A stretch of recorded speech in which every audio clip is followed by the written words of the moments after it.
Amor Fati is a Stoic concept that translates to love of fate. It means loving everything that happens to you, not just the good stuff, but the hard stuff, the painful stuff, the stuff you didn't choose. It sounds impossible at first. How do you love the things that hurt? How do you love your ADHD diagnosis, the struggles it brings, the ways it's made your life harder? But here's what Stoicism actually teaches. You don't have to love the circumstance itself. You have to love that it happened. Because it's real, because it's part of your story, and because fighting what is only creates more suffering. For ADHD brains, which spend so much energy fighting themselves, Amor Fati is one of the most liberating practices I've found. Let me explain what Amor Fati is not. It's not toxic positivity. It's not pretending everything is fine when it's not. It's not spiritual bypassing where you use philosophy to avoid dealing with real problems. And it's definitely not passivity, just accepting everything and doing nothing. Amor Fati is active acceptance. It's saying, this happened. I didn't choose it, but it's real. And now, instead of spending my energy wishing it were different, I'm going to work with what is. That shift from resisting reality to working with it changes everything. Here's why ADHD brains need this practice. If you have ADHD, you spend a massive amount of mental energy fighting yourself. You fight your inability to focus the way others do. You fight your forgetfulness. You fight your emotional intensity. You fight the fact that your brain doesn't work the way self-help books say it should. And all of that fighting is exhausting. It doesn't change your brain. It just adds a layer of suffering on top of the struggle. Amor Fati says, stop fighting. Start working with what you actually have. The Stoics had a framework for this. They divided everything into two categories: things you control and things you don't control. You don't control whether you have ADHD. You don't control how your brain processes dopamine. You don't control the fact that your working memory is limited or that your attention is inconsistent. Those are facts.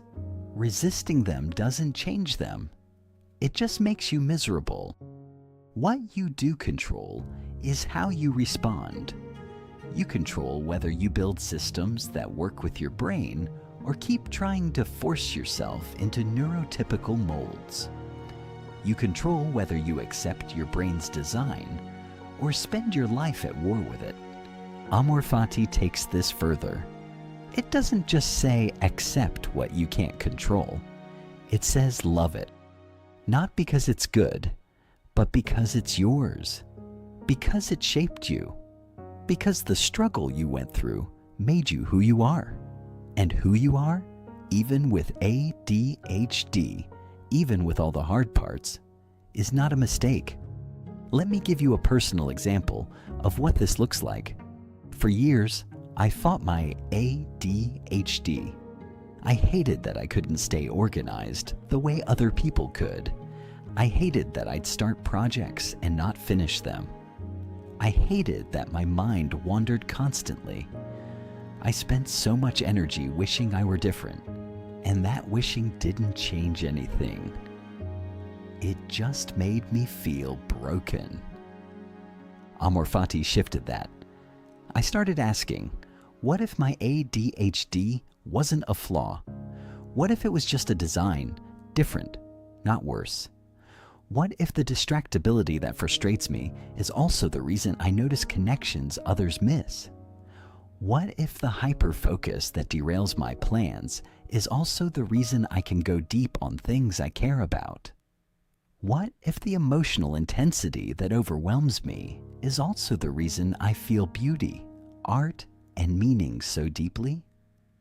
Once I stopped fighting my brain and started asking what it was good at, everything changed. I stopped trying to be someone I'm not. I started building a life that works for who I actually am. Here's the practice. When something happens that you don't like, when you forget something important, when you can't focus, when your ADHD shows up in a way that disrupts your day, pause. Notice the urge to resist it. Notice the thought. This shouldn't be happening. I should be better than this. And then, instead of following that thought, say this. This is what happened. I don't have to like it, but I can love that it's part of my story. You're not saying the thing was good. You're saying it's real. And you're choosing to stop fighting it and start working with it. Let me give you another example. You set an intention to work on something important. An hour later, you realize you've been hyper-focused on something completely unrelated. The neurotypical response is shame. I wasted time. I'm undisciplined. I failed again. The Amor Fati response is, this is how my brain works. It follows interest, not obligation. I can either keep fighting that and feeling bad, or I can design my life to work with it. What did I learn from what I just hyper-focused on? Is there value there? And how can I redirect this energy toward what matters? You're not excusing the distraction. You're working with the reality of how your attention actually functions. Here's what makes Amor Fati so powerful for ADHD. Most ADHD advice is about trying to fix yourself, trying to become more focused, more organized, more consistent. And some of that is useful, but Amor Fati starts from a different place. It starts by saying, you are not broken. Your brain works differently, and instead of spending your life trying to become neurotypical, you can spend it figuring out how to thrive as the person you actually are. That shift from self-improvement to self-acceptance is what changes everything. The Stoics also taught something called the obstacle is the way. It means the thing blocking your path isn't just an obstacle, it's the path. The struggle is the teacher.